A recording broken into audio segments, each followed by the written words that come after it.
A completely demented Donald Trump was ranting and raving like a lunatic last night. He was yelling at reporters, calling them stupid. He was slamming his hand on the table. He took to social media at around midnight and finally addressed Thanksgiving. In fact, Happy Thanksgiving. Thank you. A question about this tragic shooting in Washington, D.C.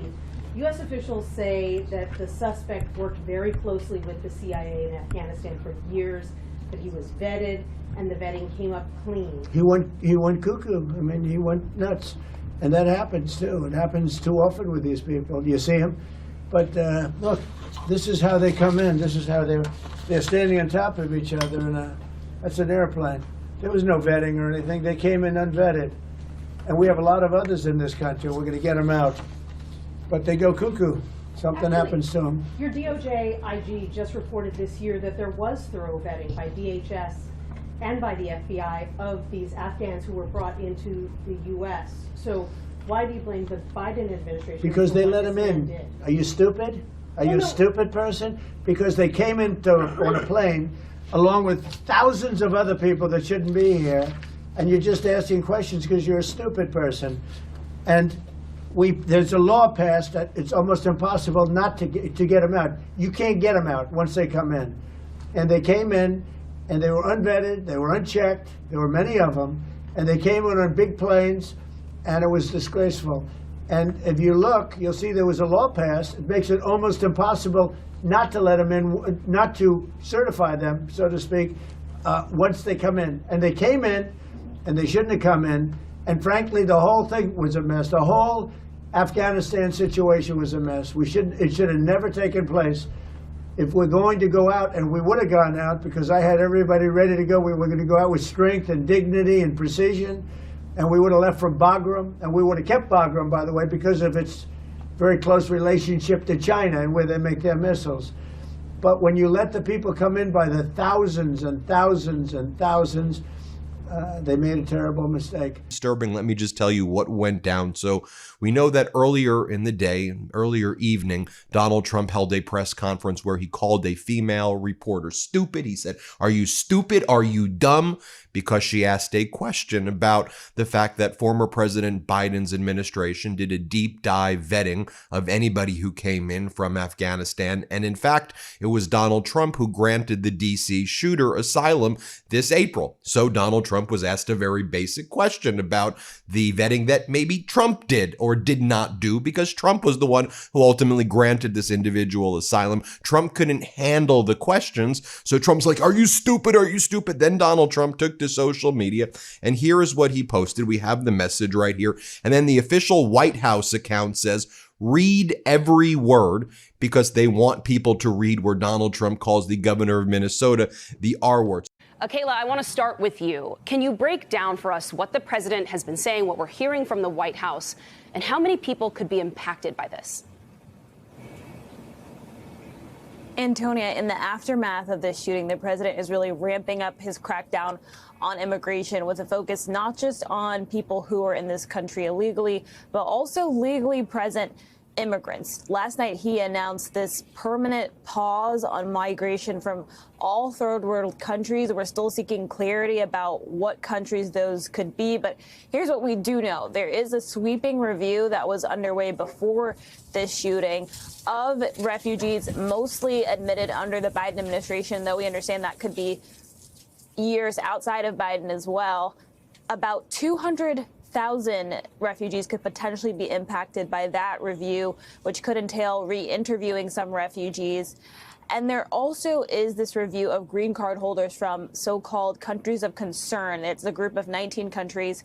And the U.S. Citizenship and Immigration Services issued new guidance yesterday saying that there's going to be new country-specific factors that they say will help identify someone who could potentially be a threat to public safety and national security. They say that could include an assessment of a country's ability to issue secure identity documents. But this could be anyone with a green card from these 19 countries, including Venezuela, Cuba, Afghanistan as well. And this all comes after Wednesday's shooting and criticism of one specific program known as Operation Allies Welcome. The president was asked about an inspector general report of that program. Take a listen. Your DOJ IG just reported this year that there was thorough vetting by DHS and by the FBI of these Afghans who were brought into the U.S. So why do you blame the Biden administration? Because they let them in. Did? Are you stupid? Are you a stupid person? Because they came on a plane along with thousands of other people that shouldn't be here, and you're just asking questions because you're a stupid person. And there's a law passed that it's almost impossible not to get them out. You can't get them out once they come in. And they came in, and they were unvetted, they were unchecked, there were many of them, and they came in on big planes, and it was disgraceful. And Tony, I really think it's important to put in context that the suspect in custody was granted asylum under this administration, the Trump administration, even though the president continues to blame Biden for initially granting him humanitarian parole back in 2021. He also worked with the CIA in Afghanistan, which would have required extensive vetting, and all of that is raising questions about why exactly he decided to carry out this attack. Akayla Gardner, thank you so much for your reporting today. Alan, look, a lot of what Akayla just described there would represent sweeping changes to the immigration system, to people's personal lives and their families here in the United States.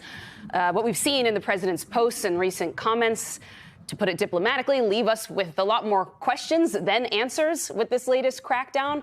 How are you, as an attorney, preparing to even start parsing what this means for the people that you work with? I think we should start with the text and the text of the Constitution and the presidential powers and its limitations. So many of the things that he has professed, much like he did in his presidential executive orders, are wishes and desires that he cannot fulfill without Congress. So that's the first thing we need to decide. What is the realm that Congress needs to take care of, and then what the president needs to take care of? And then the second thing is to speak to the American people about this extreme vetting, this fiction that you can go to a shelf and pull off extreme vetting, and that the vetting that we are already doing currently is extreme vetting. When one goes to the airport, there isn't an additional line for extreme vetting. There's a line for less vetting, but not extreme vetting. So that's sort of a fiction that we've made.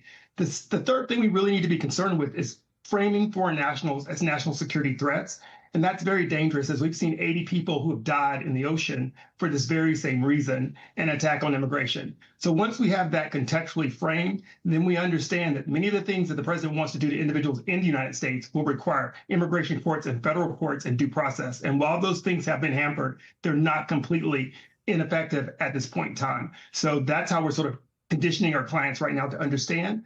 I mean, last week or the week before, the president also made a policy that he was tracking irregular movement of foreign nationals in the United States. And the issue has been, and I want to say it clearly, that when you make everyone a threat, then you can't really focus on what the real threats are. And a lot of the issues that might have been able to address this have been moved to taking care of house cleaners and people who are picking our vegetables, rather than handling things that were handled appropriately in the past. Tens of thousands of agents have been reassigned. So that's where we are right now, just in a mess of disarray with immigration. And we've seen this happen after 9/11.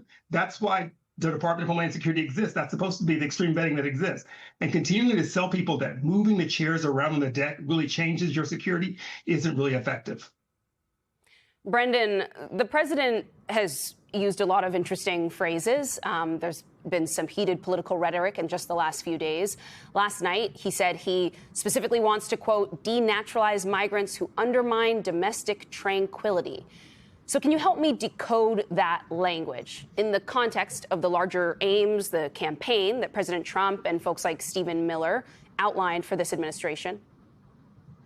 I can't decode it, because that's not how we make laws in this country. We set out actual real benchmarks and things that need to happen, and it isn't just up to the whims of the president.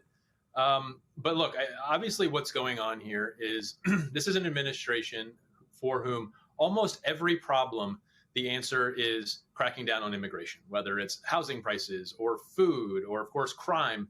To them, the answer is there's an immigration problem. And so it's not surprising that no matter what the sort of facts of the case here are, that they're going to use it as an opportunity to reinforce their already standing policy position here. We know that high ranks of this administration, of course, including the president, but also very senior people there, believe their number one priority is this mass deportation program.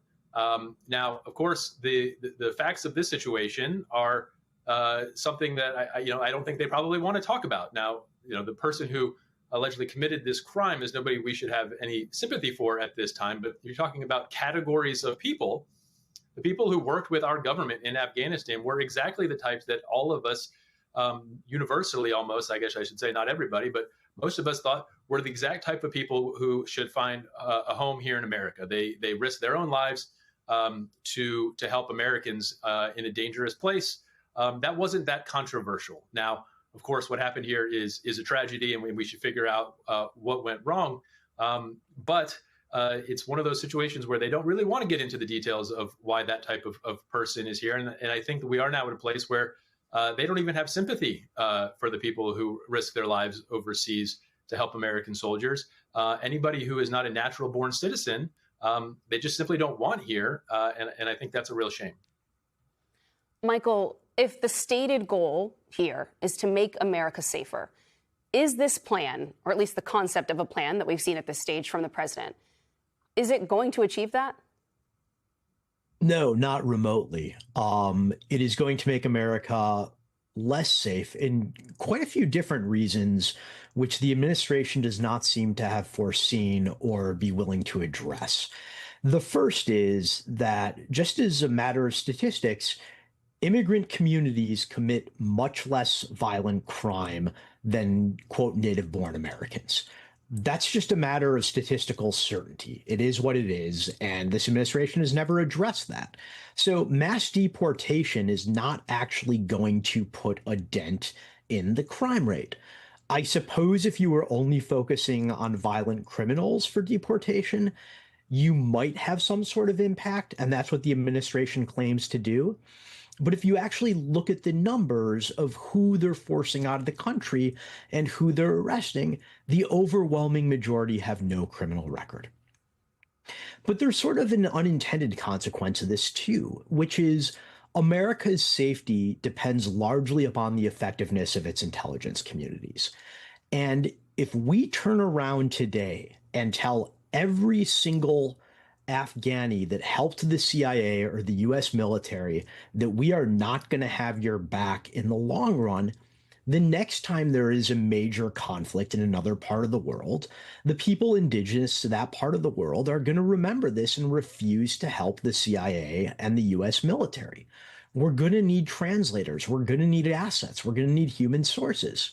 If we continually throw them under the bus to score political points, there's going to be nobody left in the world who's willing to help us when we need it. Alan, to take a step back for a moment, do we know if what the president is proposing is even legal? And how quickly do you expect there to be challenges to all of this? Immediately, there will be challenges immediately. We already know from his first administration, because when we say there are going to be travel restrictions, they're basically travel bans. These are travel bans that he's existing. And while he can definitely hamper the individuals coming to the country from those countries, but he cannot remove the individuals already in the country without some other bearing of an immigration court. And he definitely can't get someone who has a green card instantly removed without a long judicial sort of fight. So with the court clog that exists, we know that this is not a power that's within the purview of the president at all. And what we have found is that this is scapegoating that is used to bring prejudice against certain groups of immigrants, certain types of immigrants, and they're usually immigrants of color and immigrants who lack. The collapse of the strongman illusion. Trump's political identity was built on one myth. He was the strongman who could bend outcomes, intimidate rivals, and dominate negotiations. His supporters believed it. His opponents feared it. The media amplified it. But the illusion only works as long as the world reacts with fear. Once that reaction fades, the entire myth collapses, and that is precisely what is happening. The collapse began quietly when diplomats began ignoring his threats and waiting for policy clarifications that never came. When governors publicly challenged him without consequence. When military advisors corrected him. When judges overturned his orders. A real strongman commands institutions. Trump merely argues with them. A real strongman shapes outcomes. Trump complains about them.